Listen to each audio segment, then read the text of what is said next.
উত্তরার milestone school and কলেজে বিমান বাহিনীর একটি প্রশিক্ষণ যুদ্ধবিমান বিধ্বস্তের ঘটনায় একে একে ঝরে পড়ছে কোমলমতি শিক্ষার্থীদের প্রাণ।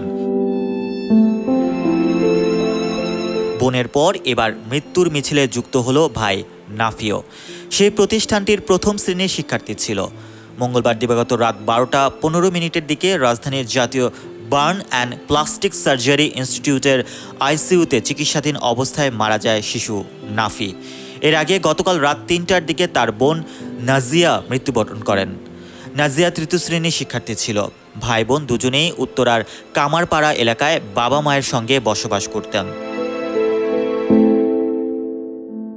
জাতীয় বার্ন অ্যান্ড প্লাস্টিক সার্জারি ইনস্টিটিউটের আবাসিক সার্জন ডক্টর শাওন বিন রহমান বিষয়টি নিশ্চিত করে বলেন, নাফির শরীরের 95% দগ্ধ হয়েছিল।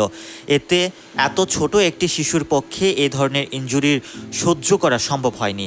রাতেই আইসিইউতে তার মৃত্যু হয়। Mohammad Rasel, news 21 news desk.